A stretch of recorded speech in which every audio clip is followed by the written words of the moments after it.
અંગ્રેજીમાં એકદમ કોન્ફિડન્સથી વાત કરવી હોય તો શું કરવું જોઈએ? વેલ, એના માટે બે પાયાના પથ્થરો નામ અને સર્વનામ એકદમ મજબૂત હોવા જરૂરી છે. ચાલો આજે આ બંનેને એટલા સરળ બનાવી દઈએ કે પછી ક્યારેય ભૂલ જ ન થાય. અને આ સવાલ છે ને, એ લગભગ દરેક અંગ્રેજી શીખનારના મનમાં આવતો જ હોય છે. નવાઈની વાત તો એ છે કે એનો જવાબ બહુ જ સિમ્પલ છે, પણ આપણે એને ઘણીવાર ધ્યાનમાં નથી લેતા. અને એની સીધી અસર પડે છે આપણા સ્કોર અને આપણી બોલવાની ફ્લુઅન્સી પર. જો નામ અને સર્વનામનો ખોટો ઉપયોગ એ કોઈ નાની-સૂની ભૂલ નથી.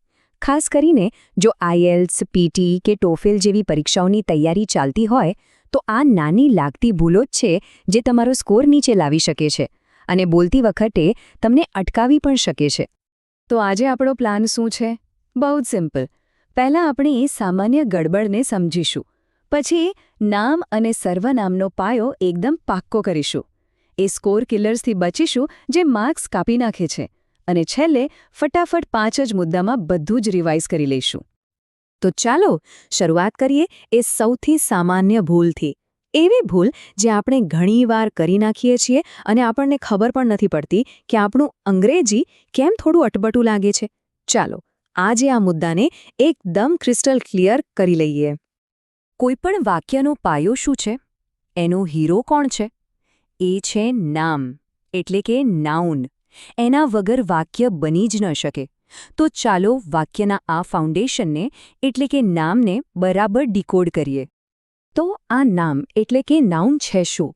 એકદમ સિમ્પલ ભાષામાં કહીએ તો કોઈ પણ વ્યક્તિ, વસ્તુ, જગ્યા, કોઈ વિચાર કે પછી કોઈ ગુણ બતાવતો શબ્દ. જેમ કે રામ એક વ્યક્તિ છે, બુક એક વસ્તુ છે અને ઇન્ડિયા એક જગ્યા.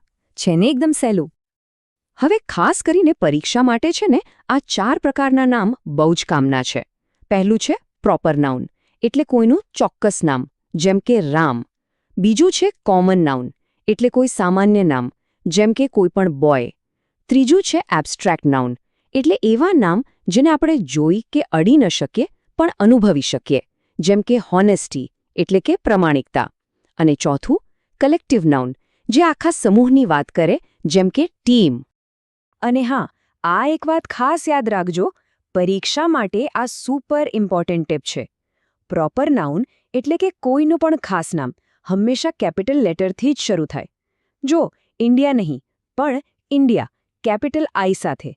આ નાનકડી ભૂલ લાગે પણ પરીક્ષામાં માર્ક્સ કપાવી શકે છે. ઓકે, તો નાઉન તો ક્લિયર થઈ ગયું. પણ વિચાર કરો, વારંવાર એકનું એક જ નામ બોલીએ તો કેવું લાગે? બોરિંગ નહીં? બસ આ જ પ્રોબ્લેમ સોલ્વ કરવા માટે એન્ટ્રી થાય છે આપણા બીજા હીરોની, પ્રોનાઉન, એટલે કે સર્વનામ. તો પ્રોનાઉનનું કામ શું છે? એકદમ સિમ્પલ. એ નામને રિપ્લેસ કરે છે, એની જગ્યાએ આવી જાય છે. અહીં જુઓ, રામ ઇઝ માય ફ્રેન્ડ. પછી ફરીથી રામ ઇઝ હેલ્પફુલ કહેવાને બદલે આપણે શું કહીએ છીએ? He is very helpful. અહીં હી એ રામની જગ્યા લીધી. આનાથી ભાષા કેટલી સ્મૂધ અને નેચરલ થઈ ગઈ.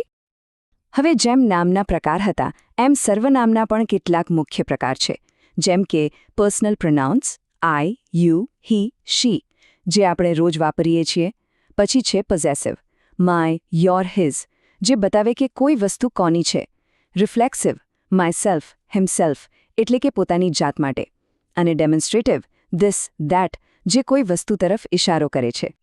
અને હવે આવે છે સૌથી અગત્યનો નિયમ. આને ગોલ્ડન રૂલ પણ કહી શકાય.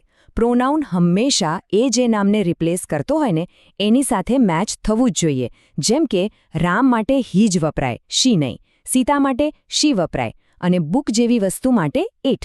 આ જોડી બરાબર બેસવી જ જોઈએ. તો ચાલો એકદમ ટૂંકમાં સમજી લઈએ. નાઉન એટલે સમજો કે કોઈનું ઓફિશિયલ નામ, જેમ કે રામ. અને પ્રોનાઉન એટલે એનું નિકનેમ, હી. આપણે વારંવાર ઓફિશિયલ નામ નથી લેતા, નિકનેમથી કામ ચલાવીએ છીએ, બસ એ જ વાત છે. એક રિપીટેશન કરાવે છે, બીજો એ રિપીટેશનથી બચાવે છે. ઓકે, થિયરી તો બહુ થઈ. હવે વાત કરીએ પ્રેક્ટિકલ મુદ્દાની, એવી ભૂલોની જે આપણા માર્ક્સ ખાઈ જાય છે. આ છે સ્કોર કિલર્સ. ચાલો જોઈએ કે પરીક્ષામાં એક્ઝામિનર શું શોધતા હોય છે. સૌથી પહેલી અને સૌથી કોમન ભૂલ, જેન્ડર મિસમેચ.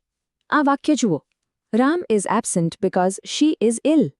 અહીં રામ માટે શી વાપર્યું છે. આ તો સીધી ભૂલ છે. સાચું શું હોવું જોઈએ? એકદમ સાચું, he. Ram is absent because he is ill. હવે બીજી ભૂલ જે બોલવામાં બહુ જ થાય છે. Me am going to market. આવું ક્યારેય ના બોલાય.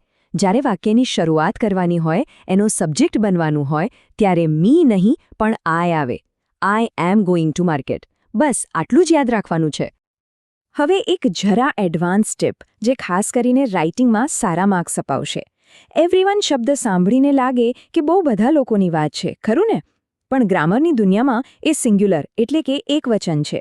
એટલે આમ તો એવરીવન ફોરગોટ ધેર બેગ બોલચાલમાં ચાલી જાય. પણ જો પરફેક્ટ અને ફોર્મલ લખવું હોય તો એવરીવન ફોરગોટ હિઝ ઓર હર બેગ લખાય. આનાથી એક્ઝામિનર પર સારી છાપ પડે છે. તો આ બધી માથાકૂટ શા માટે? કારણ કે આ કોઈ સામાન્ય ગ્રામર નથી. આઈએલ્સમાં આ પ્રોનાઉન એગ્રીમેન્ટ ખાસ ચેક થાય છે. પીટીઈમાં સબ્જેક્ટ અને પ્રોનાઉન બરાબર છે કે નહીં એ જોવાય છે. અને ટોફેલમાં તો સ્પષ્ટતા અને રિપીટેશન ટાળવા પર જ માર્ક્સ છે. એટલે કે ચોકસાઈ રાખશો તો જ સારો બેન્ડ સ્કોર મળશે. ચાલો હવે જોઈએ કે આ બધું સ્પોકન ઇંગ્લિશમાં કેવું લાગે છે. આ એક ઉદાહરણ જુઓ, પ્રોનાઉન વગરનું. Ramesh is my boss. Ramesh is strict. કેવું લાગે છે સાંભળવામાં? થોડું રોબોટિક અને વારંવાર એક જ નામ, બરાબર ને? અને હવે પ્રોનાઉન સાથેનો જાદુ જુઓ. Ramesh is my boss. He is strict. જોયું? બસ એક હી શબ્દ ઉમેરવાથી આખું વાક્ય કેટલું નેચરલ અને ફ્લુએન્ટ થઈ ગયું. આને જ કહેવાય ફ્લુએન્સી. સરસ. તો આપણે ભૂલો જોઈ, નિયમો શીખ્યા અને પ્રેક્ટિકલ ઉદાહરણો પણ જોયા. હવે ચાલો આખા સેશનનો નિચોડ કાઢીએ. ફટાફટ 5 જ પોઈન્ટમાં બધું જ રિવાઇઝ કરી લઈએ. તો આ 5 પોઈન્ટ્સ મગજમાં ફિટ કરી લેજો. નંબર 1, નાઉન એટલે નામ, સિમ્પલ. નંબર 2, પ્રોનાઉન એટલે નામને રિપ્લેસ કરનાર સ્માર્ટ શબ્દ. નંબર 3, અને આ સૌથી ઇમ્પોર્ટન્ટ છે, પ્રોનાઉનનો જેન્ડર અને નંબર હંમેશા નાઉન સાથે મેચ થવું જોઈએ. નંબર 4, ફ્લુઅન્સી માટે રિપિટિશનને બાય બાય કહો. અને છેલ્લે નંબર 5, પરીક્ષામાં કોમ્પ્લેક્સ વાક્યો નહીં પણ એક્યુરેસી એટલે કે ચોકસાઈ માર્ક્સ અપાવે છે. તો હવે આ બધું શીખ્યા પછી એક નાનકડી ચેલેન્જ. આજે દિવસ દરમિયાન કોઈ પણ અંગ્રેજી વાતચીતમાં જાણી જોઈને પ્રોનાઉનનો સાચો ઉપયોગ કરવાનો પ્રયત્ન કરજો. જુઓ કે તેનાથી વાતચીતમાં શું ફરક પડે છે. આ એક નાનકડો પ્રયત્ન જ પ્રેક્ટિસની સાચી શરૂઆત છે.